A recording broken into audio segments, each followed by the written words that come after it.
Ladies and gentlemen, welcome to episode 11 of the Billy Joe podcast. I am your host, Joe. And I'm your host, Billy. Another week, another guest. Tonight we have one of social media's funniest men, St. George's most damaged supporter going around, Chris Sassine. Chris Sassine, welcome. Thank you, man. Thank you for having me, boys. Pleasure's ours, Chris. Pleasure is ours, Thanks mate. for coming in, bro. We've done about 2 takes on this intro, man. It's going to be one of those episodes. As you all know, Chris is a funny man, right? And Try my best. bro, you've got this energy, man. I don't know why. I just want to keep laughing. Me too, bro. It's a phenomenal energy, bro, and we love it. We love it. If you haven't noticed, before we start on Chris's journey, where he's been, where he's come from, and where he's going, you might have noticed our setup is a bit different. Oh, here we go. Right? So we've gone from the 2-seated couch to 2 singular couches. Christmas came early for me, Joey. Mate, Bill has been raving on about his position. He's been raving on about the camera angle. And he actually made an executive decision. Mate, I had to. I called the boardroom meeting. I've never seen a bloke so excited and horny about a chair. Bro, you don't understand, man. Every episode, I'm like, nah, man, I'm going to get another couch. I'm going to get another couch. I'm going to get another couch. What are we now, bro? 11 episodes in? 11 episodes in and the couch is here. Couch is here. Christmas came early for Billy B, mate, and now we're mate, here. Congratulations on your couch, Thank Bill. you very much, guys. Thank you. You look amazing in it, by the way. Thank you so much. So do you. Yeah, So thanks, does Chris, man. yeah. Awesome. Chris, talk to us, man. What do you want to know? Why don't we just start right from the beginning? You didn't need an introduction, but before we get into the juicy parts, Congratulations on getting married, by the way. Appreciate it. absolutely. Freshly married. Appreciate it. How's that going? It's the best thing, man. It's good, eh? Honestly, I think if you find the right person, you marry your soulmate, your best mate, you just need someone that's old school like you. Yeah, good morals, good heart. 100%. Amazing person, best person I've ever met in my whole life. The only problem is she supports the Bulldogs. So, Nothing wrong with that, Chris. Absolutely nothing wrong with that, mate. It's like God was, making her with magic, and then he goes, you know what? Let me just piss Chris off a little bit. So, but nah, she's the best. She's the best. If you went one step further than me, Chris, would have ended up in jail. What I actually did. So my wife used to be a Bulldog supporter. Yeah. Obviously, she grew up in a house with 4 brothers who are all mad Bulldog supporters. So when I met her and it got serious, and I knew very early that she was the one, I actually said to her, I go, look, I love you, and we're going to get married, but only if you become a St. George supporter. Because if you stay a Bulldog supporter, it's actually not going to happen. And she looked at me, she goes, you're joking, yeah? And I went, absolutely not. I will not have it in my house. She converted now. And she converted. Nah, Absolutely, full man. blown. Come on, bro. Like full blown to the point where we now have a tradition in the house. Every Anzac game we go to, right?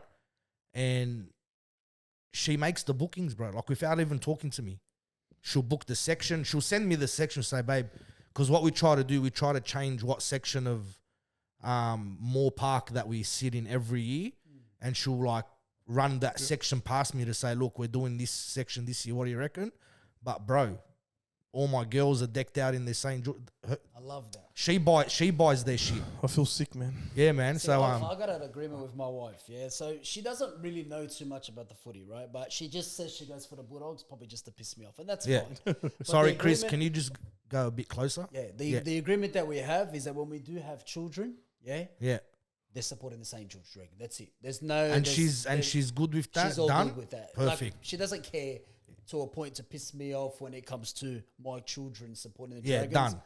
I'm gonna get it tatted on me like every.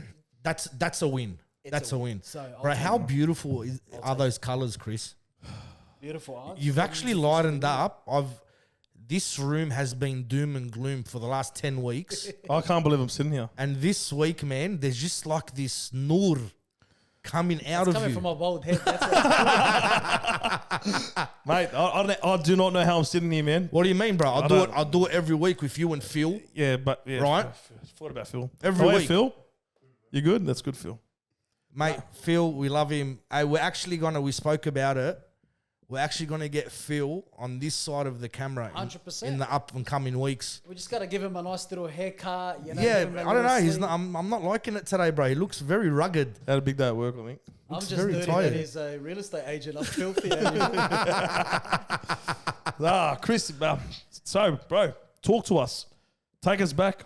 Where'd you grow up? Well, obviously where you were raised, schooling, all that sort of stuff. Give our followers and our subscribers, obviously our listeners, a bit of insight on your story. Yeah, so I was at De La Salle, Ashfield. Yep. Absolutely horrific school. It Wow. Was, Horrific. yeah, it was Why? a disaster, man. It's just Shit it's school? Just the teachers are horrible. You know, some teachers, I don't know if I can even say it on this, but you know, a couple of the teachers, they were even got pregnant by some of the students. What, like that? Yeah. Fuck. It's Tell us how you really feel, Chris. yeah, no. So it's it was a bit of a disaster. School. No, like legit pregnant. legitimate. Like, yeah, that's yeah, it. Yeah, legitimately. what like, year was this? 2008, I graduated. So Wow. But to be honest, if I like, you know, when you look back, when you get older, you look back and you just think, you know, you wasted so much time in uni and so forth. Like, I would never have gone to uni. I did graduate University of Western Sydney. I've got a policing degree, so Yeah, I was wow. going to become a cop. I was to see you, remember? Yeah. I was going to become a cop. I actually graduated and everything, and then I sort of got threatened by family members that if I became a cop, something would happen. So I went a separate way, and now Legit? I'm in corporate. That's Yeah. it. All right, sorry. I wow. gotta get one thing out of the way here. I'm gonna be saying, are you legit? Maybe 100 times tonight, Yeah. because I don't know when you're actually being serious or when you're being a funny cunt, right? Yeah. So please, I just want to apologize in advance. So you legit had cousins say to you, you ain't doing that. Yeah, 100%. Yeah. So were they about that life? Yeah. Okay. So growing up, I guess, you know, everyone knows people, everyone knows, you know, certain things. Like my dad, you know, Ali Hamwa, he was an OG, you know, straight old school. You know, coming from Lebanon, you know, we used to like, yeah, it was just a different life, man. You know what I mean? But we're always on the straight path. School of Hard Knocks. Yeah. School of Hard Knocks. So what area were you brought up in? Bankstown. Yeah. It's a good area. Right. Doesn't make sense, eh? Right. Bankstown's a good area. I only had 3 cars stolen in the time Hey. that we were there, but it's... I was born and raised in Punchbowl, bro. I feel your pain. yeah. So I want to ask, how did you become a St. George? Because I always get asked this question. A lot of people know my story Yeah. in how I became a St. George supporter. How did you become a St. George supporter living in Bankstown? Yeah, so my whole family, like immediate family, fanatical Dragons fans. My parents, brothers, everyone outside of our immediate family, all Bulldogs fans. So it was always us against them. School, Wow. always us against them. It was an absolute fucking disaster in school. We used to get bullied in school because of how shit we were, how we used to choke all the time. So Nothing's changed. Hey, I think 2010 is closer to us than 2004. Absolutely, it is. What about before that? Anyway. How shit that you graduated, Yeah. right? And then Wayne Bennett comes in. 100%. So it's school was horrible, man. It was just surrounded by fucking lebos, rambling on about how good the Bulldogs were, but you know, we just choked. Like that era that we had, we could have won multiple premierships, and that killed me. Okay. All right, Chris, I've actually never had this discussion, right? And I don't want to bore you, Bill and Phil. I'll mute the mic. But why do you think? Why do you think? Like, and when you look at our team, like you know the 05, 06, 07 era, why do you think we didn't win a comp? Yeah, we had the team. We had a New South Wales team. Basically, our whole team was New South Wales. We didn't have the coach. It's simple as that. I don't So think you we bring had it down to Nathan Brown? Yeah, I don't think like, and the thing that I heard about Wayne Bennett is he actually wanted to stay for another 4 years. When he won the premiership, we offered him, I think, a 1 or 2 year deal, and he just walked away from us. And look at where we've gone ever since Wayne Bennett's actually left. Is that would you put that down to Doust? 100%. Was that a decision Doust made? Just the club, the management. It's a boys' club. right? Do you still feel it still is today? Yeah, I think they're getting a lot better. They're actually building a centre of excellence now in Wollongong. That should be ready by next year. So that's big for the club, but I still think that it's run poorly. Okay. Who is the CEO now? Yeah. They've got a new CEO. Do you know? I don't He's a even know young who he guy. is. He's Yeah, young. Okay. Literally started, I think he starts like in a month's time. Oh, okay, cool. Yeah. Oh, so okay. I was talking about the older one, the one previous. Sorry, Bill. I've sort of taken over this No, that's fine, this man. period, right? But we'll move on. It's not going to be a St. George podcast. Let me promise you that. We just lost one of the biggest prospects in New South Wales Rugby League to the Bulldogs. Mm-hmm. 8 of the Bulldogs. Bro, how the fuck did they let this 6'6" monster at the age of 18 years old? And sorry, Chris, mate, we're like, we're not a top 4 team. We're not a top 8 team. Well, you could say we were, but very inconsistent. We're on the fringe of like 11th, 10th, 9th, 8th. If they're on, bro, they're on now. The Dragons, but I got to admit, bro, if they're But on, why hasn't this young kid been blooded yet? What's his name? Finau Latu? Yeah, Fido Latu is just signed with the Dogs. Listen, so we actually have 5 amazing forwards right now, and we've just re-signed 4 of them. Yeah, we got Egan, we got Hamish Stewart, we've got a couple other younger boys, right? We weren't going to be able to sign all 5 of them, especially now we've signed Clemmer. Not too sure why. But the biggest problem we have right now is Blake Lowry, right? We've got him on the books, we can't get rid of him. Yeah, so there actually isn't enough space at the current moment. Flano was saying that he's, in the market for a forward for this year before the deadline. But I think with the emergence of Egan and Hamish Stewart, whatever his last name is, they've made changes there. But we shouldn't have lost our junior. But if you've seen what Flanagan did come out and say, he did blame the manager. And he said that he wasn't given the opportunity to actually retain him. Yeah. But then again... Who's his manager? Oh, I'm not too sure. But it's probably some dodgy Lebo that just, has connections at the Dogs. And from what I've been told, and don't quote me on this, that player's father now has a job at the Bulldogs. So you do the maths. We are the family club, bro. So you it is go. what it is. And- Yeah. All right. Keep it all in the family. Okay. I love how the Dogs, they say that they breed all their juniors and all of that sort of stuff, but 90% of their team has actually been bought. So Yeah. it doesn't make But any can sense. I ask you, now I'm coming back to you, and it's not a Bulldogs bashing. No, it sounds but, like it. But when you say family club, Yeah. what do you mean by that? What makes you the family What club? makes me the family club? Not you. What What do I makes think? the Bulldogs? Well, my perception of the family club is obviously very family orientated. The players are very family orientated, and they're all together. Or the families are always together. They're always invited to things at the club. They're always a part of everything at the club. Yeah. Whether it's someone's mum working in the club, we both have a friend whose mum's involved in the club too. Like her son was a player. Whether they're working at the team store, whether they're working in the head office, you know. Whether you're Fine Latu's dad. That working is at the club. They probably sold him the family club as to obviously we'll keep everything in house. Yeah. But my perception of a family club, what is just how the Dogs are, is obviously all the families are involved in everything. They're always there. They're always away together. They're always involved in like obviously extracurricular activities together. That's what I Yeah, believe. look, in my I think eyes. pretty much a lot of the NRL teams do that anyway. I don't think that What do you think it is? sort of, well, what the family club was from the Peter Moore, God rest his soul days. Like the brothers coming through. So the brothers all coming through. The So the Mortimers. Mortimer brothers, the Hughes Hugheses. brothers. That's what they actually meant by the family club. That was and then- before my time. So And yeah, well, this is around, so when I was coming up, I still know the history, but I just thought maybe I'm just that's- going based off the last 10 years. that's 15 what years. family club was. And now it's just been hijacked Yeah. and made out to be like the Bulldogs is the bee's knees of the NRL, which it's very, very far from it. But anyways, Enough about the... You know what, bro? I want to get out of this room, We're man. upsetting our co-hosts. And Fucking hell. they're all All right, right, guys, bro. thank you very much. Thank you very much for that. They're sitting on top of the ladder, bro. They can cop a bit of shit. Hey, listen, I can't hear. It's too high up here, bro. Go fuck yourself. All right, so Ashfield shit school, right? Come from Bankstown, went to uni. I so agree with you when regarding uni. Mate, let me tell you, my daughter, as soon as she hits year 10, she's out. I'm opening her up a business. She's a girly girl. She loves her makeup. She loves hair. I don't care what it is.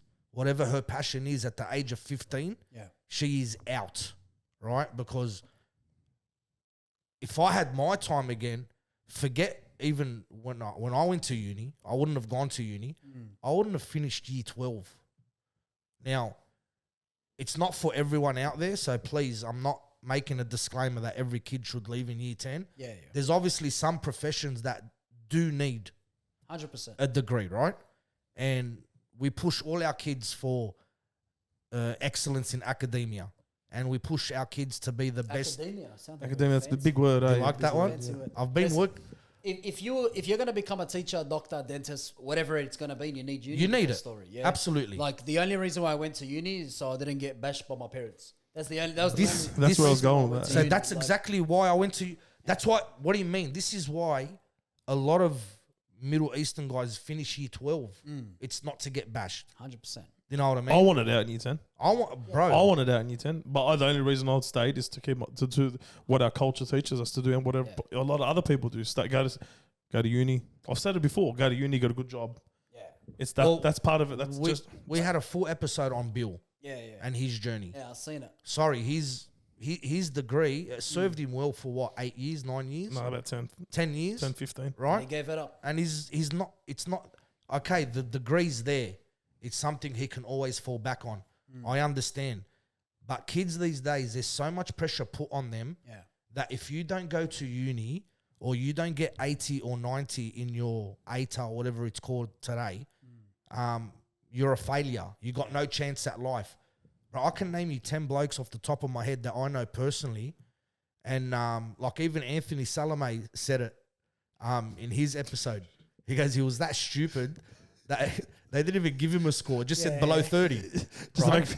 But go take it. Yeah, the mentality has changed, right? Like I think even parents have now changed the way that they think. Like for me, I love to educate younger people because if I had the mindset that I have now, 15 years ago, bro, I would have probably been a multimillionaire right Absolutely. now, right? Like the shit we used to do before social media, the shit the boys used to do before TikTok and all that sort of stuff, we would have been famous 20 years ago. You know what I mean? The up and coming generation don't know that this is the easiest generation to be a millionaire.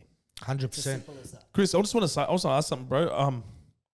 Do you know, like, do you have cousins, do you have any friends or like friends with kids that you see them, they do put that extra pressure on their child to succeed, whether it's in school, whether it's in sport, or to the fact where it can probably affect the child or the kid? Probably do you not, know anyone? Probably not personally, no. I think like a lot of the boys that I know, they're all, established businesses. They don't really care about, the education industry. But both my brothers are teachers, right? So they're all about that. I think I've shifted completely away from, from that path. I've always been like an entrepreneurial mind. I've always wanted to run businesses. I've never wanted to work for someone. I hate someone trying to tell me what to do, tell me what I can't do, what I can do. Amen. Doing the 9 to 5 for me, like it's something that I'm trying to get out of. And, we have to do these businesses. We have to do things at night in order to generate that cash flow to get us out of that. It's the hustle. It's the hustle. It's all about the hustle. Now, I wrote a blog, Joey. I don't know if you remember. You probably don't know about it. I wrote a blog a while back in regards to leaving the rat race. It's all about the rat race. Sydney especially is all about the rat race, bro. Everyone's chasing their tail. But at the end of the day, what we're doing, we're just little rats on a trundle wheel, pedaling, and getting nowhere. Bro, getting on a train every morning, because I get on a train every single morning, right, to get a metro. We're ants, literally. And the thing that kills me the most, because you guys know how I am. Like, I run amok. I always just try to find, like, the positive energy in all situations, right?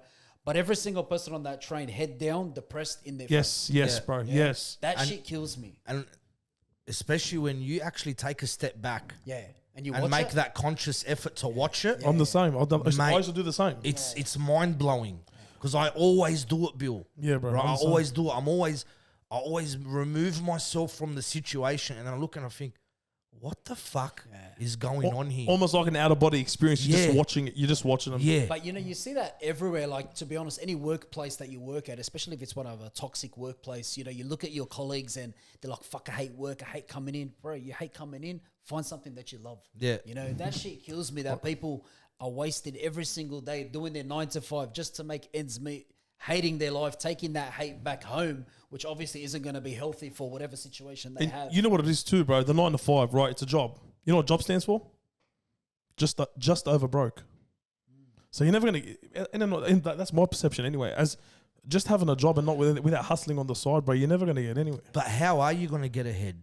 You know, You're not. when your salary is covering, you know, rent or mortgage, whichever one you're doing, when it covers your insurance, your tires, your services, food on the table, electricity bill. Once you go through all that, what's actually left over at the end of the week? Yeah. Absolutely It nothing. spins me out, Chris. It spins me out too, bro. Like I just think, obviously, I'm a very reputable, I'm a pretty reputable DJ in Sydney. I work hard. It took me almost 20 years to get to DJ or OnlyFans? I think OnlyFans too. So you shouldn't tell people about that, man. Anyways, Phil, blur that out, bro. It took me 20 years to start seeing obviously the money in it. Yeah. It took me 18 years. I just like and thank God, bro. Thank God, like I can do a bit of extra stuff because I work hard too. Yeah, but not everyone's that lucky, Bill. That's what I'm saying to you. I look at people on the single wage, bro. Their partner's probably barely working. I'm thinking, bro, how do you do it? Yeah, it's tough. Like, how do they do it? How are they doing? Is there a cheat code to life or something? No, What is and how they like? And hats off to them, bro, because they're soldiers for toughing it out, bro. But I just don't know how they do it. Bill, there's a lot of us, and sorry, us included, mate. People are struggling. Hard, bro. People are struggling. It's so hard out there, and the times that we live in, and this is pretty much why we started doing this, right? Is to give people hope, you know, for them to think outside the box. Yeah. Those guys that, you know, at your workplace and saying how they hate their life and that energy that they're bringing. Right? If you're not conscious enough, Chris, that energy can very easily get sucked into that. Self-awareness, bro. Yeah. It's all about a lot of self-awareness. So a lot of people aren't aware of the situation they're in, like they are, but they're too scared to make the leap, which is going to lead me to my next question to you. You're a hustler. You're a born hustler. I can tell we're not that close, but I've met you from a long time ago, and I know the type of person you are. You're a hustler, and we've had a few chats, and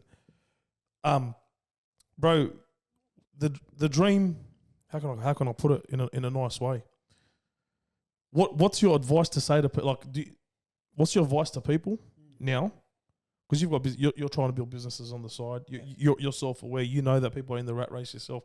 What's your advice to these people who are there, obviously scared to take the leap, thinking what if, and can I actually do this? What's your advice to them? Yeah, I think like the biggest issue that people have right now is they're not willing to take risks, and they surround themselves with people who accept being mediocre. Right? Yep. You know, I like to surround myself with people who are successful or wanting to be successful, Ambitious, and have good work ethic. Absolutely. You are who you hang out with, right? Yeah, 100%. 100%. And like, you know, if you surround yourself with negative people, they're going to bring your energy down. They're going to make you a negative person. You know, I remember I actually used to hustle when I was 16 years old at Woolies. I used to work at Woolies. I used to steal. I think I remember Woolies and resell chewing gum at school. So I used to be the chewing gum guy at school. You were the chewing gum dealer. Yeah. Smart man. 50 cents for extra. You remember the 7-pack Yeah, extra? yeah. I used to hustle. That was me. From the age of 16, I was stealing, I was hustling to make money. I was always trying to make money. Hustler mentality, bro. How old are you now? 33. No, 34 actually. So Getting old. 16. No, we've gone past the what's that thing called? You can't get charged for a. You can't get charged anyway. It's all good. I got done too.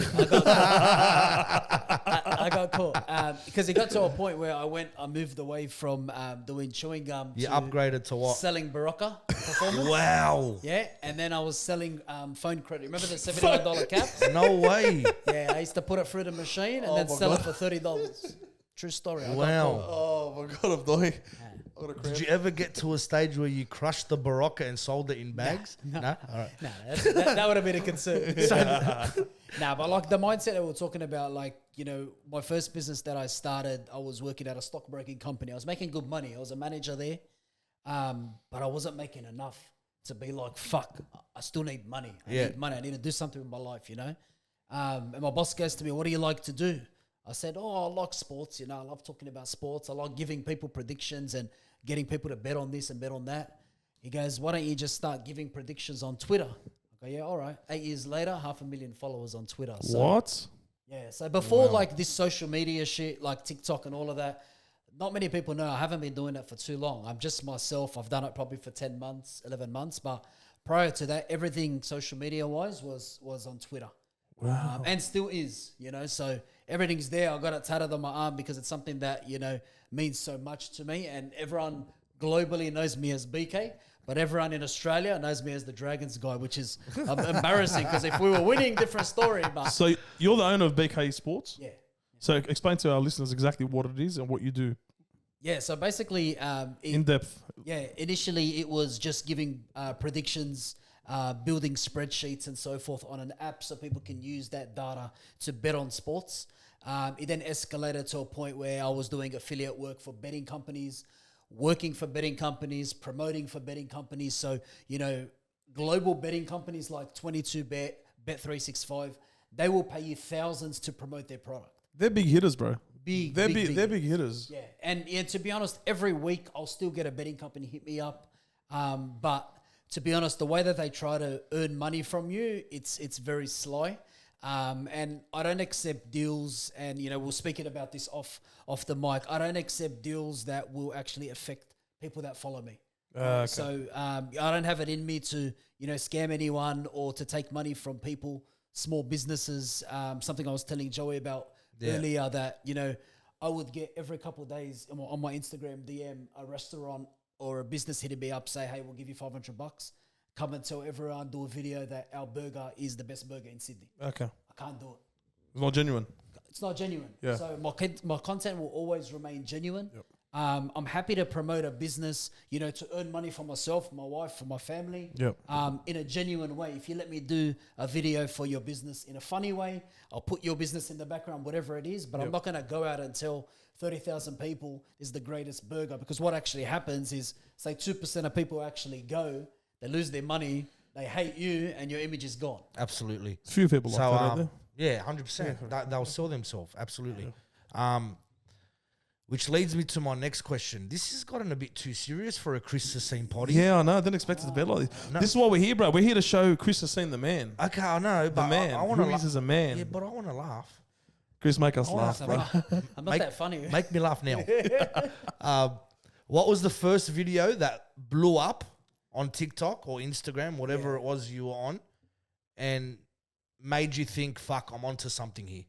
Yeah, it was it was so funny because when I was living in the area, obviously I've moved out. I got a manouche and a V, and I fucking posted that a manouche and a V is the best thing, and you can't get better. I've seen that. Yeah, I remember And, that. and it got 500,000 views. I was like, what the fuck? So Wow. and I never understood the TikTok algorithm and so forth. You but- did not expect this at all. No. You So did not expect that at all. I just So was started- that the video? That's the main video that I was like, because to be honest, I know that from my my business account, there's a lot of trolls and so forth. I have people that are suicidal in my DMs because betting related. People are desperate, right? So this is a 100%. whole new avenue. So I wasn't really vibing with it at the start. I was happy that it was going viral, but I didn't really care, to be honest, until I started to get recognized, on the street and so forth. Like, you're that manouche guy. So I initially started as the wow. manouche guy.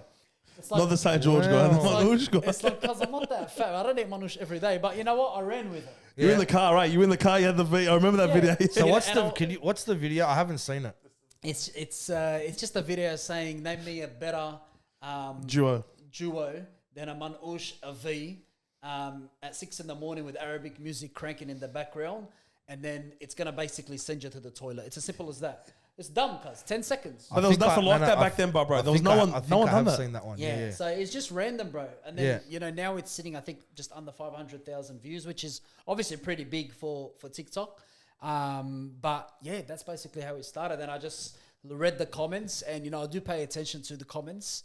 And they were vibing with it. The Lebos were vibing with it. And yeah, I just ran with it. And when did you start shooting on us, St. George supporters? To be honest, I've been shitting on us for a long time.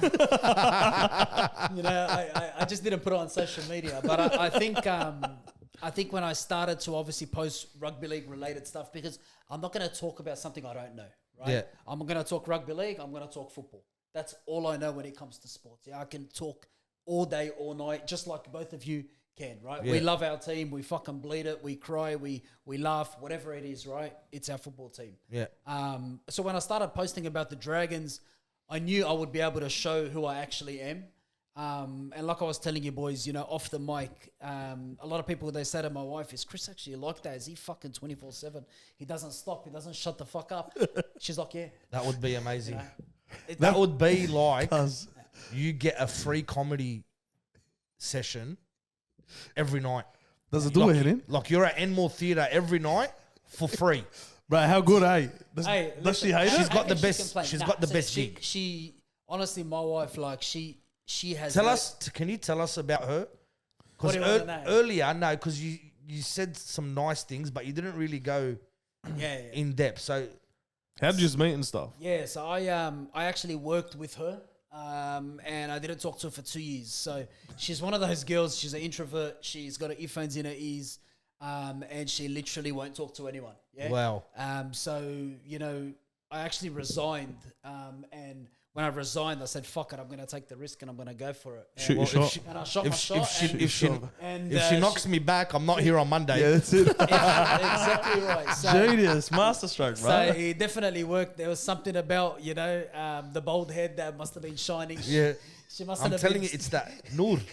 Yeah, so we just vibed. And to be honest, like, she's actually goofy as hell when you actually get to know someone. You know, someone who's an introvert, they're very reserved with people that don't know. Yeah, yeah. But she's Once they open up, once they open up, that's Yeah. it. You know, but she thinks she's funny like me, but she's got nothing. Something about these workplaces, everyone's finding a wife at work. hey, he's both. Yeah, same as me. Both, I always said I never want to marry a girl unless I meet her in 2 ways. One, through a friend or a cousin. Yep. Not a cousin of mine. so what? or You through wanted work. to marry a cousin? No.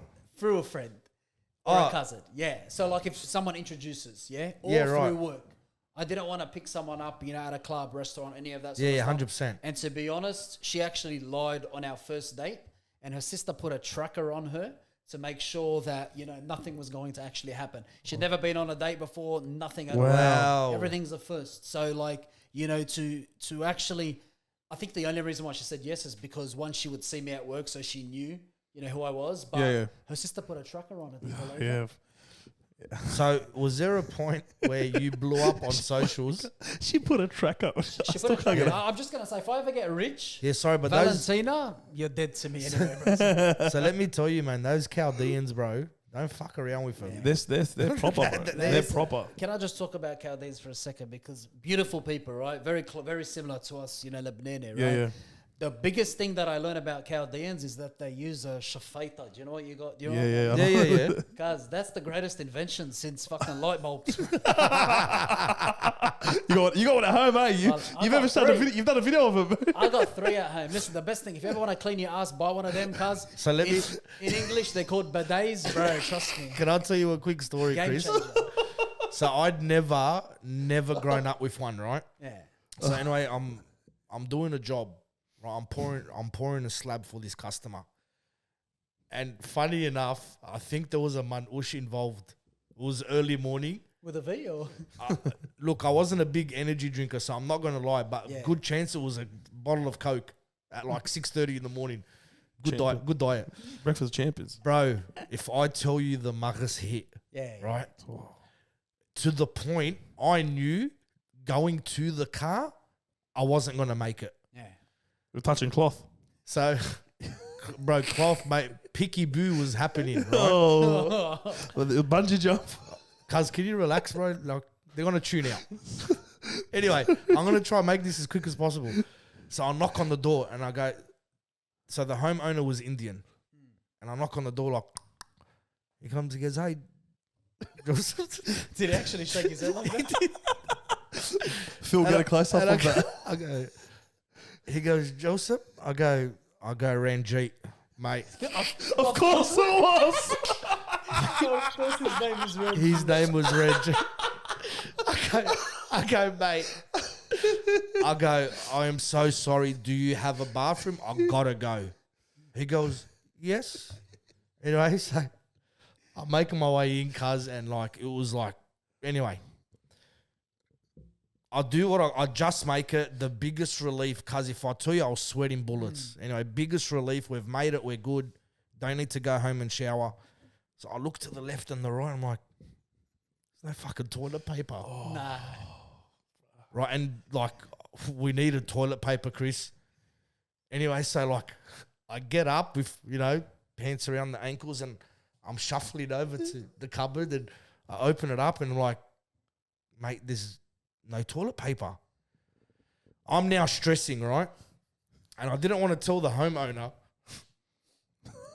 that, look, this needs toilet paper. So I ring one of my boys, right? And I go, bro, go to the servo and go, you got to buy me toilet. He goes, what do you mean? He goes, there's none there. I go, bro, there's nothing in here. Like, how do these people wipe their ass? He goes, bro, check. He goes, check this toilet seat. He goes, is there a knob? I go, a knob for what? He goes, just check. So I look down and, bro, there's this fucking full gadget, right? Yeah. And it's got number 1, 2, 3, and 4. Yeah. And I go, bro, there is, and it's got numbers. He goes, yeah. He goes, just turn it on 1. I go, what do you mean 1? What's this thing do? What are we doing right now? And he goes, bro, this thing washes your ass.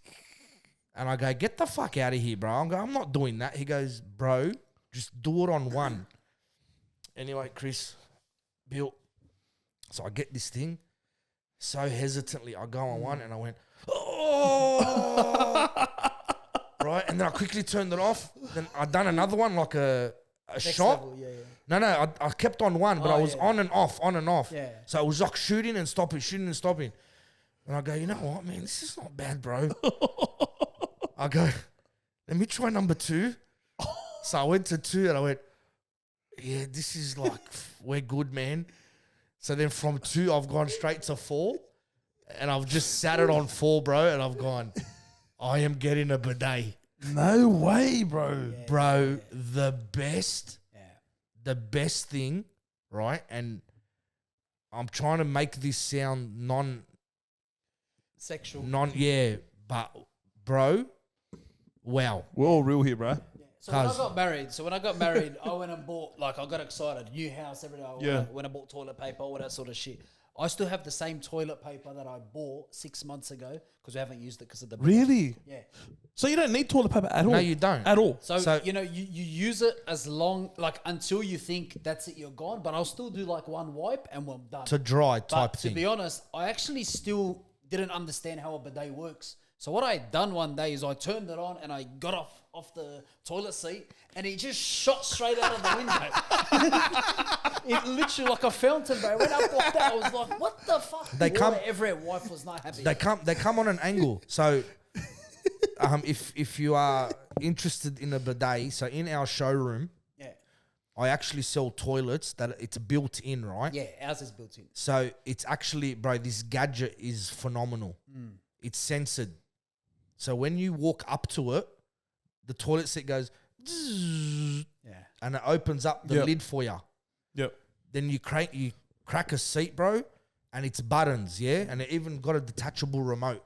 So you can go 1, 2, 3, you can go different kinds of pressure, you can give it like it's literally like, those the Aussie hoses, and you get your different kinds of squirts of water. Yeah, where you twist it. Yeah. So you can actually get a different Like kind of sprinkled jet. shot, Hey. sharp. Yeah, let me tell you, the jet, you got to do jet. The jet. Jet is the best. But anyways, for $3,999, you can buy your automated bidet toilet. That's another plug. If there's any sponsors, because there was actually a guy who hit me up. He goes, "Oh, if you can promote my portable bidet," I go, "Bro, what the fuck is that?" If you actually want to come back and sponsor the boys, I think 100%. Yeah, bro. we'll take it.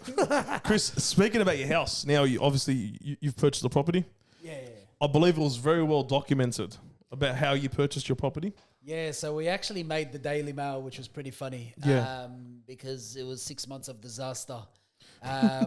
Or to all the Lebo real estate agents, khadou. Because, by far, I dealt with the most dodgiest blokes I've ever met in my whole life. And, they promise you so much and they do not deliver at all. Yeah, We had this chat. Yeah. The best interest, is their back pocket. And you know what? Good luck to them. I get it, but 80 fee on, right? But shouldn't there, Chris, sorry to cut you off, isn't there like the slightest sense of loyalty? Yeah. There's apparently a guideline that the real estate agents need to abide by when it comes to their guides and so forth. That doesn't happen at all. There's no guide. There's a lot of people that have told me that they need to stick it within a couple $100,000. That doesn't happen at all. I went to... What do you mean stick it with?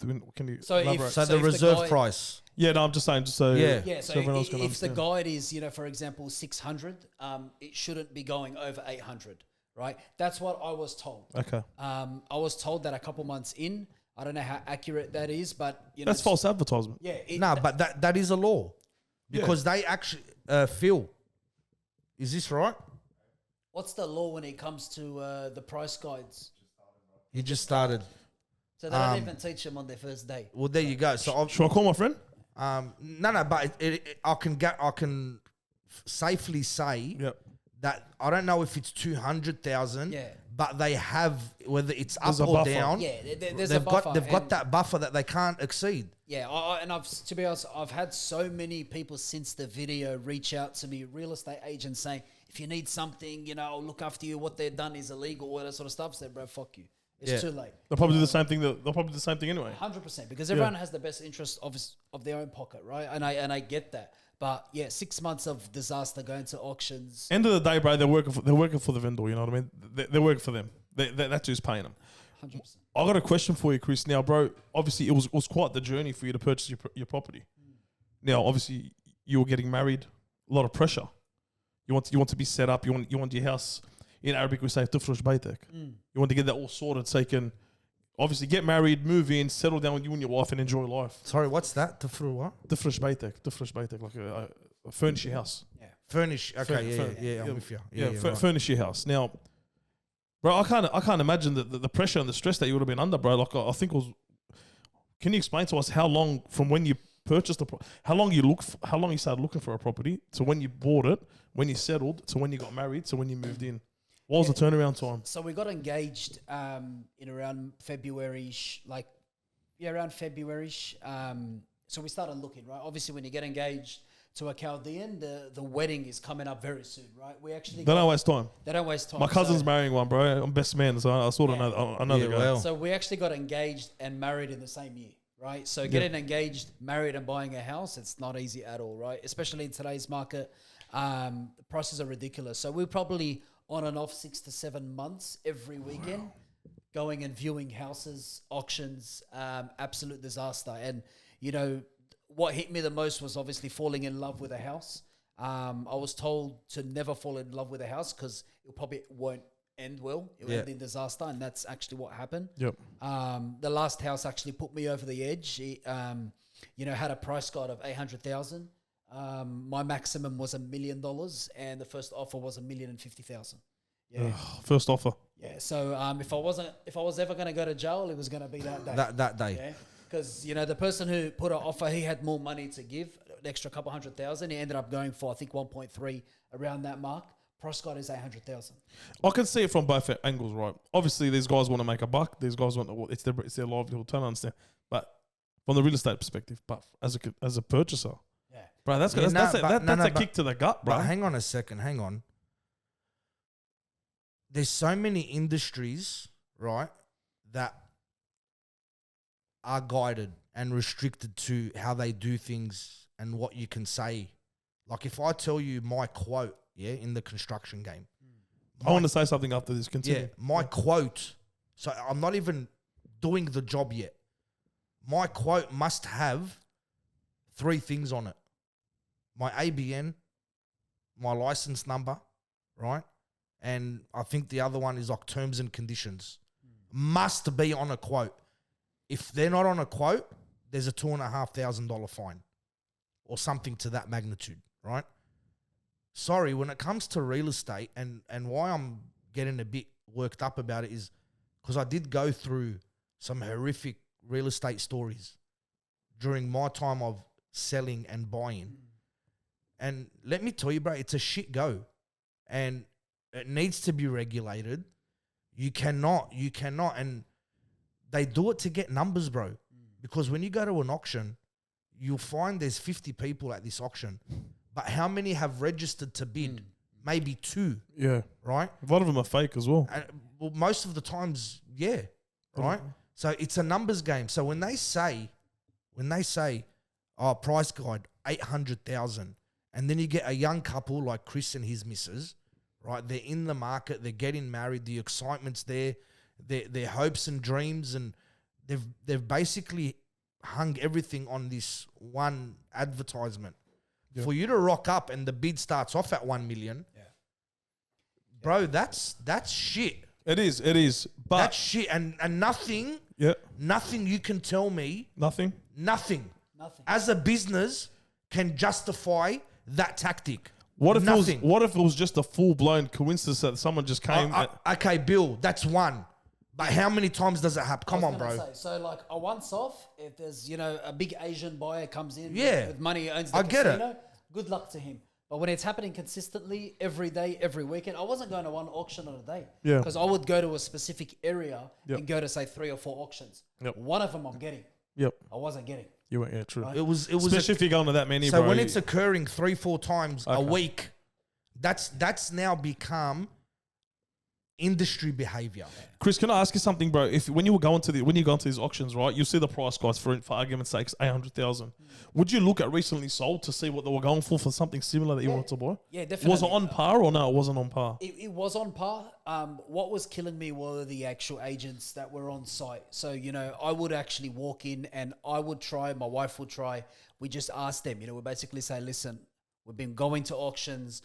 Because once you actually go continuously, you know how much a house is going to go for. Yeah, you get the gist. I would walk into a house, it would say 800,000, but as soon as I walk in, I say, babe, don't even bother. It says going over $1 million. Yeah, the experience. I felt like an expert. I could have opened my own show. I was going to say, you would have become a real estate agent after it, bro. Selling Sunset, I would have opened the Bankstown version. Right? You learn everything. I knew what color tiles were before I walked in because of the smell. Right? I could He was smelling texture. Right. 100%. I could sell a house with my eyes closed before I walked into it. It was a disaster, bro. Yeah. But what killed me the most was the disloyalty or like the lies that the agents would lie straight to your face and they don't care. No, they They don't. don't care. They just want you there and then on auction day, right? Because they know that someone's gonna, overbid because they're so attached to their house. Yep. It's an emotional connection that gets you. Yeah. 100%. It's got me a few times, bro. Well, I'm not going to tell the story because it did drag on, but I told you off camera. Real estate agent looked me dead square in the eye, Phyllis, and he goes, today you'll get this house. I've got you. And sold me out over $5,000. But anyways, I once went to an auction, and this is what I don't mind. I went to an auction in Stratfield. It was 2.2 guide. The thing went for 3.8.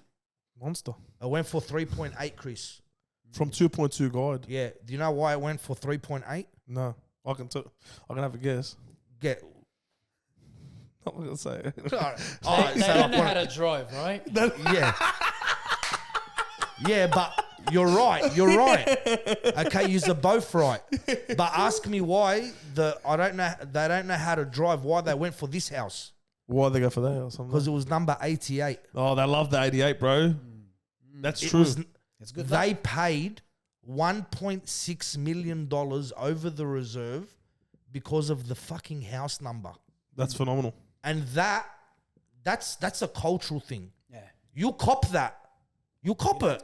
Yeah, speaking about 88, I actually remember a funny story. All the boys, we had a birthday, and like back in the days, $100 was like $100 is $100, bro. putting $2,000 down. You know Yeah, what I yeah, mean? We went to the 100%. casino, all the boys, and there was this Asian guy who was on a roll, bro. He was rocking, he was pumping, chips behind him, the black and green $100 ones, right? We go behind him, we're like, brother, what you think? Black, red, all of us are going to put $100. He goes, oh, easy, black, always go black. Oh, hectic, bro. Boom, $500, everyone down. Red, bro. We walked away. You Fuck little this dog. all. 8 of 88 and 8 of the Asian guy, bro. Oh my god, bro! So it was an experience for you in a nutshell. Yeah, But yeah. did you obviously? Do you reckon people affects a lot of people, like to the point where they 100%. where they don't want to buy a house? Fucking They don't, where they'll throw the towel in and say, "Fuck this, I'm not doing it." 100%, and it's happening now. If it isn't, the prices of houses at the moment, it's everything to do with it. But to be honest, you know, majority of the time when you're buying a house, you're either leading up to a wedding, which is fucking stressful. Yeah, bro, As fuck. it is. And, you know, I could probably sit on this podcast for 2 hours and talk about the biggest fucking criminal industry right now is the wedding industry. I don't care what anyone says. Yeah. What are you talking about? The money that is spent because Lebos want to try to outdo each other, it's fucking ridiculous. 100%. And you know what? Good luck to the vendors. Not the what do you call the? We are vendors. I use We're vendors. vendors, yes. But yeah, you're a DJ, bro. Bro, good luck. Yeah, they're cashing in, bro. Bro, listen. They're cashing in. I'm not speaking on behalf of everyone, but let me tell you the difference between me DJing a wedding to me DJing No, my club. but yeah, as to why the price is different. no, hang on a second. What? But sorry, Bill, and let me tell you, as an ex DJ, Yeah. what used to fucking shit me, and I'm sorry to cut you. Actually, you know what? You want to continue? Continue, and then I'm gonna come on top of you. Reason for me is why my prices are more for a wedding is because there's more work involved. There's more preparation. I'm the first one there and I'm the last one out. No, hang on. But what are you doing before you even get there? I'm prepping my music. Yeah, for how many weeks? How many I'm hours? liaising with the client for over when they book you till the wedding day, which is pretty much a year in advance. Liaising, changing. We want to change this. We want to do this. We want to do that. So in hindsight, bro, when you want to add it up, the extra $500, $700 I'm charging for a wedding, it doesn't even equate. It doesn't even balance out to probably a dollar a day. Like I am definitely not talking about a DJ who's gonna take. I'm just telling you from my perspective. But I'm speaking on my behalf. I'm gonna talk about, like, for example, you know, people who do flowers and want to charge 25, 30, 40 grand. Bro, I was this close to stealing my neighbor's roses and putting them everywhere. I have a feeling you're not joking. I wasn't joking. I ended up finding a Chaldean bloke. Well, if I knew his name, I would have given him a free plug here. I had no understanding of anything he said. Yeah, nothing over $5 grand for the whole wedding. Right? What? Yeah, but that's justifiable. But 100 Nothing grand. over 5K? Nothing over 5K. I paid for my house, my wife's house, And the reception? Nah, and the bro. church. Come on. I swear to God. I'll tell you. I swear to God. If I knew his name, I'd tell him, but I didn't understand anything he said. But you better find that name, bro. That's a good plug. I'll tell you why I walked away from the DJ industry, especially the wedding industry, and it was easy for me because COVID hit, and I literally had like 30 gigs booked in the year of COVID. So when they shut down the country and all these weddings got cancelled, I was like, thank fuck. See you later. Yeah. I got sick and tired of my $1,000 that I was charging then, Bill, like 4 or 5 years ago. That's good money, bro. Yeah. That's good money. Pre-COVID, that's good money. Right, for a wedding, yeah, $1,000. You're trying to talk me down to 500. You're doing 2 or 3 a week as well. Well, yeah, You're doing minimum two. Minimum yeah? 2 a week, yeah. You're trying to talk me down.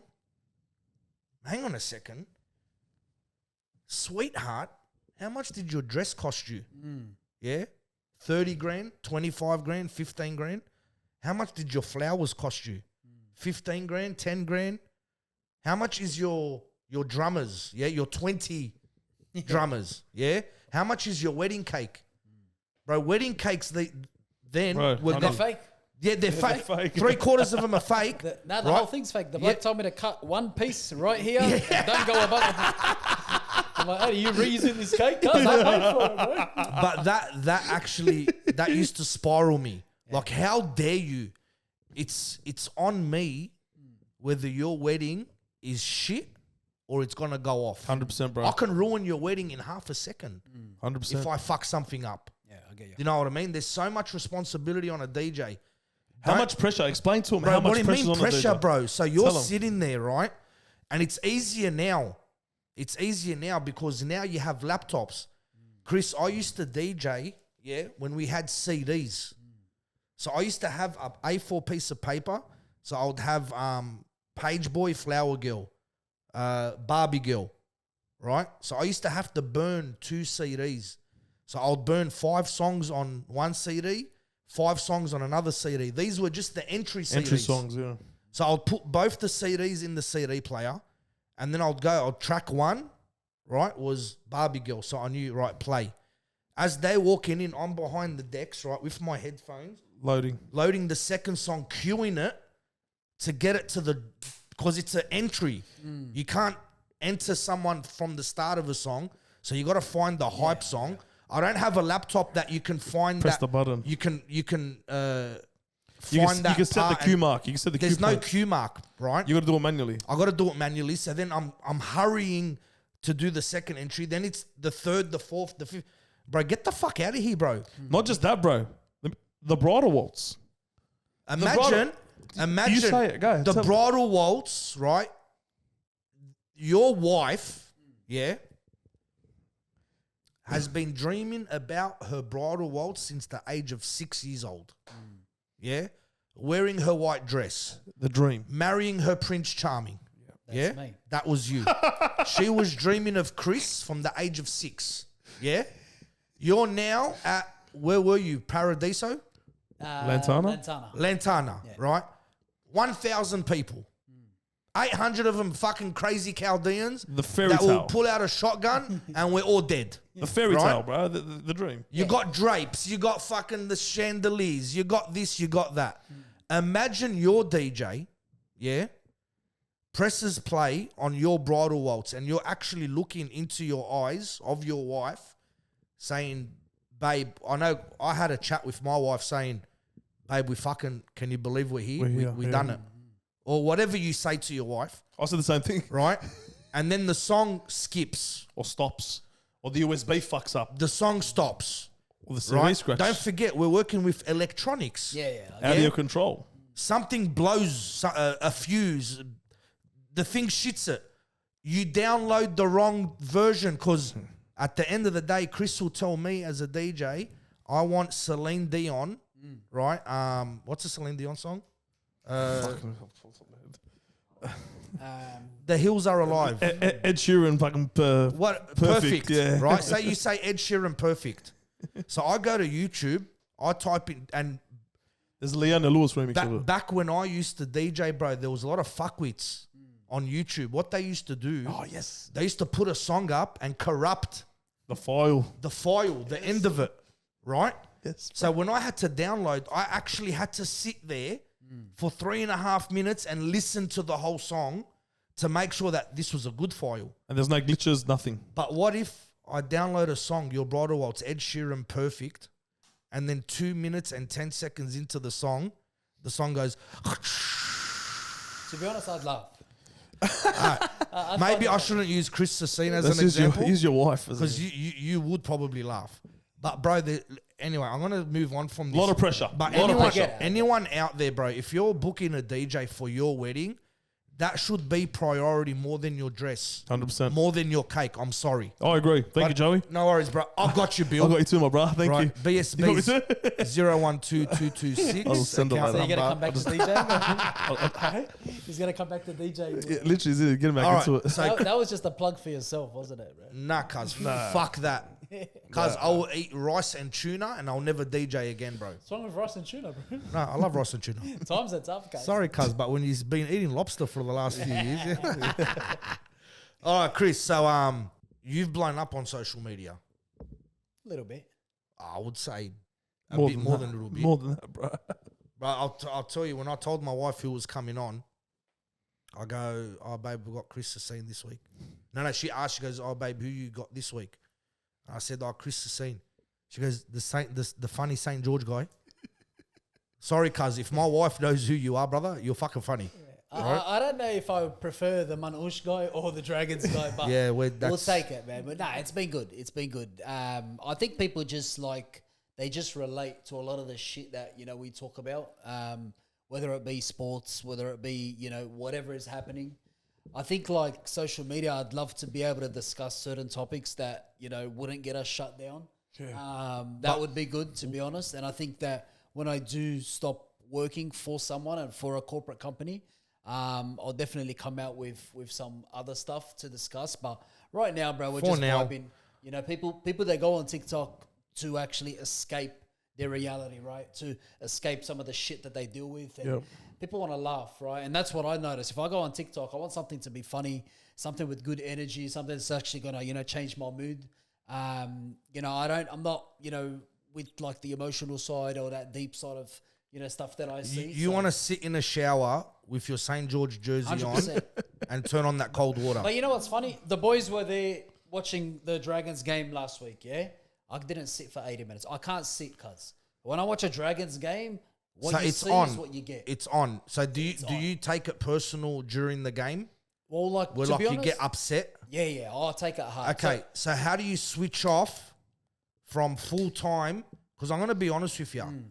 I'm not so much. So I've detached myself emotionally. Yeah. And I think as you get older, it becomes easier to do so. Obviously, I was more passionate when I was 22 years old. Yeah. Where my Monday, don't talk to me Monday if the Dragons lost. Yeah, okay. You know, I'll probably start being right by about maybe Wednesday morning, Wednesday afternoon, I'm good. Obviously now, like, sorry, I'm not going to let a footy game Of course. determine the mood of my house. Bigger fish to fry. Absolutely right. But, bro, there's 40, 50-year-olds out there, Chris, that when they lose a game, bro, don't go near them. Yeah? So how do you get from that where you get emotional? Don't get me wrong, bro. I'll still probably, in the moment, scream at the TV if it's a bullshit call. But I quickly reserve myself and sit the fuck back down. But how do you go from emotional to then being a funny cunt and dropping the video literally like 5 minutes later? Yeah, honestly, sometimes it's hard, bro. Like, my wife's birthday, when we lost against Souths by 1 point, Yeah, I remember. I could not get over it. How did we lose that one, Chris? The field goal? The field goal. Yeah. How did we lose that one? Who didn't Bro, take the field goal? Some of them take it. Yeah, Williams. We're up by, but even before that, we're up by like 10 or 12. Yeah. Anyways. So it's hard to detach yourself. It took me a couple of hours to like get out of that. Fuck, bro. It's my wife's birthday. I gotta look after her. I gotta make sure I'm taking her out looking after her. But to be honest, like, I've put myself now on a platform that, you know, I have to showcase. Like, I have to be that guy. You can't hide away when you lose. You can't hide when you win, right? Yeah. There are times where I don't want to do a video, but people are continuously messaging saying, bro, we're waiting. Well, like, people actually waiting for you. Non-stop. For your reaction. And Like, when Dragons lost to Dogs in Cogra, right, I swear to God, round one, good day. I walked out of Cogra, I had 183 DMs on Instagram. Wow. Wow, bro. Do you get back to every single one of them? No. So, you know, that's like the thing that my wife always says to me. She goes, you put yourself out there, you need to be able to take it. Yeah. And that's why I'm always ready. You know, sometimes I have a video planned. Sometimes I have something in my head. Sometimes something comes natural. But whatever you see is who I am. Well, I've actually gone through comments, right, on a game that we've lost. And I'm actually looking, well, this was at the start. I was looking for you for like a snap. Like where he's turned on someone. Nah. He doesn't do it. No, it doesn't. No, I think the good thing that I think people like, they like my content and they relate to it is because I actually respond to them. Yeah. You know, I try to respond to the comments that actually pop up in my notifications, because I'm sure you guys realize that when a video does blow up, it gets over 50,000, 70,000, you actually stop getting notifications. I've noticed that. Of all comments. So, you know, I genuinely like to respond to people, because the people you respond to are the ones that are going to continuously come back to all of your videos. Yep. So I very, very rarely get any heat. And if I do get any heat, it's from some Aussie guys saying, fuck you, Lebs, and all this sort of stuff. On that, Chris, I love bro. that shit. It's funny. I was going to say, how do you deal with that? Oh, I love it. Like, for me, to be honest, I understand that people are envious of other people. Some people, they don't really have too much going for them, so they just hate on people. I've actually met people that have said to me that they go on people who they like, that they watch, and they just comment negative shit just for no reason. So Keyboard warriors for no reason. Yeah. And to be honest, like, why would you snap at that? Like, in the end of the day, one, it helps the algorithm, right? More comments, more likes, more views. It helps your engagement. But two, if you respond to someone, there's a chance that you're going to lose your account. You know? Yeah, so on TikTok, they only have 3 strikes. I'm already on 1 strike, and that's... For replying back to a negative comment like that? No, so I got a strike for doing a collaboration with someone. They posted the video first. Yep. And then I reposted the same video. I got a flag for plagiarism. Oh, So wow. TikTok have like They're unbelievable weird, but algorithms. they're weird. Yeah, it's something, bro. Yeah, I Yeah. can't crack that, bro. Whereas on Instagram, Yeah. anything goes. Yeah. And to be honest, like I started TikTok and I stopped posting anything on Insta. I only started posting on Insta recently, and Insta just blows up. Yeah, It's really good. one thing I've realized, I would prefer a video to blow up on Instagram rather than TikTok. Yeah, I find TikTok videos blow up easier. they do. But to be honest with you, I do not post content to be recognized, to make money, all of that sort of shit. If I wanted to make money through the social media, through the views, I would have taken up every single restaurant that came to me or every single shop that came to me. 100%. I yeah. actually do it because if you actually go through some of the videos, there's a lot of comments that people say, and even my DMs, they'll say, bro, you literally lift up my mood. You know, I was sad. I looked at your video. It made me happy. And that's like why that you do shit it. gets to me. That's the stuff that I like to say. Okay, so going off that, Chris. So Chris is the funny guy. Chris is the comedian. Chris will make us all laugh. Even after a Dragons loss, you'll There's pick, a lot of those. you'll pick a fucking oath there is. And you can imagine how many times you're picking me up as a Dragon brethren. It hasn't always been rainbows and lollipops, has it, Chris? No, it hasn't. It's, Can you- you know, I've always been, you know, that guy, that comedian, that clown in school, you know, all that sort of shit. I think like the time that I wasn't that person was, you know, when I lost my dad. That hit me deep, bro. You know what I mean? Like my dad was. God rest his soul. Yeah, I appreciate it, man. My dad, he was my hero, bro. You know what I mean? Like my wedding speech shouted him out. Like everything, the way that we become, we all, you know, become the men that we are through our fathers. Especially if you have a father that looks after you, will do whatever it takes. You know, we didn't have any money, bro, when we were growing up. We all hopped in a Tarago van, 20 boys to go to school. You know, we had no money, bro. You know, my parents, they couldn't work. My dad run an underground casino for like 30 years, bro, in our house. Wow. Oh, bro. So that's how we survived. Every day, there were people at our house playing cards. My dad used to get paid to deal the cards. You're a natural born hustler. That's how we survived, bro. So like everything, like he taught me, it's all come from my dad, bro. So how old were you when he passed? My dad passed away in 2018, so just before COVID. But if it wasn't, he had diabetes. You know, he actually had his leg amputated. My mum, bro, every day she would look after him in the hospital. The nurses, they never seen anything like it. You know what I mean? But yeah, that was probably like the lowest point. You know, losing someone who you know is struggling. It's tough, bro. Cause I can. Sorry, Joey. No, you're I can relate to you. My I know. old man passed away about 7 months ago, bro. Yeah, obviously they say time heals. Doesn't heal. Doesn't heal, eh? Nah. Doesn't heal. I'm at the start of this process now. Like it's still sort of fresh, Yeah. bro. It's I can relate to you, bro. It's totally it's a shock to the system. I'll tell you that much. Yeah, and you know, it's crazy because like for him, because he was in so much like pain, you know, through everything he was going through, it's not easy for a Lebanese man to lose his leg. Yeah, it's a lot of pride as well, to bro. Need someone to actually Assistance. look after him for years. You know, so yeah, it's been 7 years, and I'll tell you now, it does not change how you felt the first time. They're your heroes, bro. Yeah, They're your heroes. I just look up to my dad. I'm sure you did too, bro. Like they're superior. They're not normal. They're invincible, bro. They're your protector, bro. And just to see him going through that, bro, because I went through a similar thing. Yeah, it's tough. Bro. It's hard, bro, but because it's a beautiful thing you're doing, bro. Thanks, man. To be putting a smile on people's faces, bro, and just through your comedy, through your videos, and 100%. it's awesome, bro. Absolutely. Where does what's the future look like for Chris? What are the plans? Tell me. The plans is hopefully to debut for St. George one day. Not too late, bro. Nah, it's honestly, I just want to. You signed Clemmer. He's old. Nah, Sorry, Dave. Yeah, it's. I think, like, to be honest, I want to have a comfortable life, you know, for my family. You know, I want to look after the people around me, and I know that social media, you know, it will take you places, like, and it has. You know what I mean? Like, I've been doing some shows with some footy players now. You know, starting to now get invited from the Dragons to. We launched the NRL Magic Round.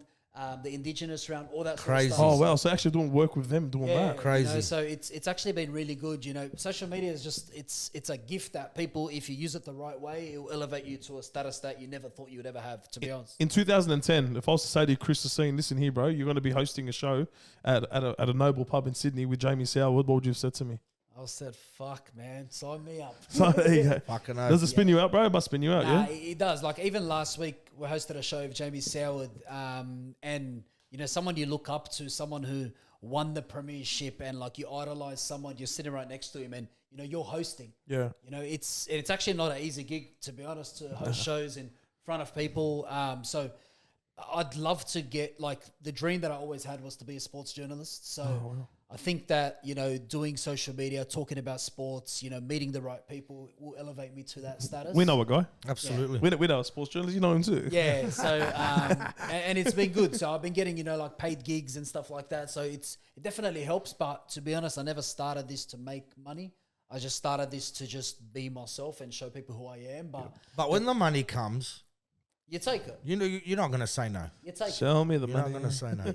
You always take. Yeah. Like I want to be comfortable in life so that, you know, my wife doesn't have to work in future, and Yep. you know we hold it down for everyone. We can go overseas anytime we want to go overseas. But Have that balance with your future kids, God willing, so you can be present in the moment with them. Not always, Absolutely. you know, giving the best you can as well. Well, So goes back to what we said. You know, finding that job that you love to do, rocking up to work, loving what Yeah. you're doing, and I don't think it's gonna be too much longer before the Dragons actually probably hit you up for a full-time gig. I'd love to be honest with you. I had a good meeting with them, and like their marketing managers and so forth, and you know, discussing plans. And you know, as much as they're trying to build their fan base, because the problem with the Dragons is we're in two separate parts of New Yeah, South Wales, yeah. right? And that's where a lot of footy players don't want to play for St. George because of the trek to Yeah, Wollongong, to back Wollongong. and forth. So it is hard, but they train in Wollongong. Yeah, they train full time in Wollongong. So they used to be Cogra. They used to train in Cogra before, Yeah, didn't they? They train full time in Nah, Wollongong. okay. So It's a beautiful place. shouldn't but- it is, but doesn't it's that tough. need to change, Chris? Eh? Doesn't that need to change? Well, it is changing, but it's changing for like because the center of excellence is being built in Wollongong. So Oh, what so that it's not means changing. is that everything is now going to be in Wollongong. To be honest with So you, they're not And- gonna do half. No. yeah, there's nothing you can do in that instance. But yeah, definitely like a dream role for me would be some sort of like ambassador role, full time role at the Dragons. Like I'd love that. I think a media role would suit you there, bro. A nice media role. Yeah, but I just don't think like I feel like the Bulldogs, for example, they like engage their fans. You know, they're all about the fans, and that's why the fans come out. The Yeah, fans bro. come out when they're winning, and, Right. and I get that. Have you you- seen their socials, the videos they do? Yeah, but you see they the they marketing dream me shit. up, brother. They want me to. I want to be there. I want to be Yeah, there. but bro. they're like I saw their marketing chick, or their social media chick. Yeah, She was in the sheds, bro, like on her knees, She's in the thick of it, bro. like in the midst of it, like taking a video. I saw another video. She walked up to a supporter and goes, "Oh, can I grab your phone?" She took his phone and done a close up of the boys warming up. That's why we're Like the greatest it's club. this, oh, bro. there's actually That's why we are the greatest club, brother. bro, Bro. there's so much you can do. Like I was even speaking to Shemus today, and I told him like a couple of ideas of what you can do. There's so much you can actually do to want to engage the fans, you know, and even generate money for the club or for Yep. yourself or whatever. But they just don't have that vision. Yeah. You know, they have their way and their way only, and you know they're not going to listen to, you know, just a random Lebo bloke on the streets that is a diehard, you know. Yeah. But now, because they've seen the power of social media, they've started to engage people. 100%. 100%, but that's awesome. All right, Christopher. Such an absolute pleasure having you here, bro. Thank you, boys. We got an insight of Chris that I don't think many people knew. Again, sorry, I actually didn't know what your, you know, rock bottom moment was when we discussed it off camera. So thank you for allowing us into that vulnerable part of your life, bro. I can't imagine that being easy at all. But so good to see you doing great things, bro. We're so proud of you, man. Thanks, bro. And bro, anything we can do to help your growth, you know, absolutely we're gonna be there for you. Thank you for coming on. We're gonna have all of Chris's, excuse me, we're gonna have all of Chris's socials and his links up on the page. So please give them a hit and a follow, as well as obviously give us a hit Like and a and follow. Subscribe. Like and subscribe and Push that like button. and hit that ring-a-ding bell on YouTube. I was actually looking at our numbers, man. So this is obviously episode 11. We've dropped 9 episodes. Yeah. Right. Our numbers are good, Bill. Pretty solid. You know, so Instagram, close to 1,100 now in 9 weeks. Not even 9 weeks. Yeah, 8 weeks. Yeah. YouTube, 251 subscribers. We could have went down the route of buying them and stuff, but we're just all No, about no, no. about being organic, bro. No, this is going to be organic. Organic, We man, we don't want to portray anything that we're not. 100%. I want to look at 100,000 subscribers and know that we fucking worked for this. For sure. We sweated for this. Guys, sorry. Also, just so they know, the more they like and subscribe to our YouTube channel as well, the better, the bigger guests we can get on as well. You know what I mean? So 100%. through your guys' help, it goes a long way. And trust me, just keep smashing that subscribe button on YouTube, guys, and Absolutely. we'll help you guys get the best episodes we possibly can. The one thing that kills me, and before we finish up, is the fact that you have to actually ask people, and people that are close to you to actually like your shit. Don't tell Joey that, bro. Like for me, I put a video about a while back, and now a lot of people have made a very similar video. And good luck to them, because I want people to know that if you have a family member who's either running a business, trying to put themselves out there, trying to better themselves, trying to be someone, bro, support them. It isn't that hard to fucking click a like button. Don't ask for the discount. Don't ask for the discount. Yeah. Just support them in any way that you can. And if supporting means you can't, physically invest in or whatever it is that they're promoting, the fact that a single like can change the algorithm, and you're not 100%. willing to do that for a family member, fuck you. I'm so glad you said 100%. that. I don't ask. It's actually a straight fuck you. Yeah. Right? I wasn't I asking. don't- I'm just saying. No, you know what I mean? No, Like, I'm saying, I'm going off what he's saying now. Yeah. Like when it comes to people that you would expect it from, yeah. it's like, you know what? I've come to a point, Chris, in my life, right, where I got no expectations. And this is why I had a chip on my shoulder for a long, long time in my life. This is why I always thought I was the victim. Always used to feel sorry for myself. Always used to get angry with someone. It wasn't for anything other than the pure fact that my expectations of people was too high. Yeah? I got no expectations, bro. None. And guess what? Best thing. You can't disappoint me, bro.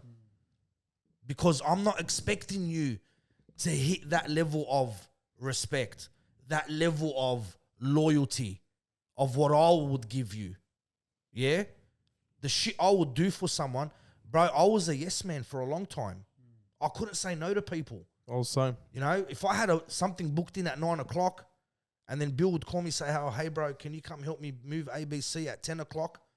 And then Chris would ring me, hey, bro, can I just come past at 11, pick up that USB? It'll be like, yes, yes, yes. And then I'll be headless chook for 3 hours trying to keep everyone happy. And not yourself. And not myself. And then my wife would look at me and say, babe, like, slow down. What are you doing? Just say no. Like, you can't do it. And it's like, I'm done. Yeah? And keep doing you, bro. And let me tell you, bro, your biggest support comes from absolute fucking randoms, strangers. Isn't that weird? It's not weird. It's actually pretty sad. Sad's the word, yeah. Yeah, I don't find... Look, at the start, I used to get sad. It used to be sad for me. But no, I'll tell you why it's not sad anymore. Because of the relationships I've built with that random, that stranger. Yep. Right? People need us, Chris. They need your laughter. They need us to talk about a topic that hits close to home that not a lot of people, right? It's taboo to talk about. Not a lot of people are talking about it. We're doing so much to people and we don't even know it. Perfect example, getting those messages. Thank you, Chris, your video, done this for me, done that for me. I can rip out 5 DMs now, comments, of what we've done for people, talking about something that, someone else resonated with. Keep pushing, bro. Keep grinding. And sorry to disagree with you, Chris. It's not sad, bro. They can get fucked. Yeah, 100%. You know what I mean? And let me tell ya, I'll replace one random support means so much to me, more than, 10 family members not even having a bar of me. 100%. So there's nothing sad about that, bro. That's just the way the cookie crumbles, bro. That's the way the world works. Someone wants to see you do good, bro, just not as good as them. 100%. I agree. And on that note, I will leave you with that wisdom. Very serious, Joey. Welcome. I'm about to move this chair back.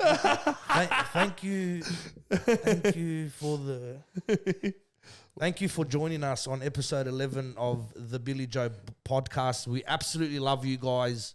We can't do this without yous. Chris Sassine, the one, the only, the nutter St. George supporter, the Manoush guy, the V guy, the Marcus guy. We fucking love you, bro. Thank you so much for coming in. Thanks for putting Lebanon and St. George on the map, bro. Absolutely, bro. Absolutely. Let's keep doing it. Yeah, That's it, brother. 100%. I'm your co-host, Joe. And I'm Billy. See you next week.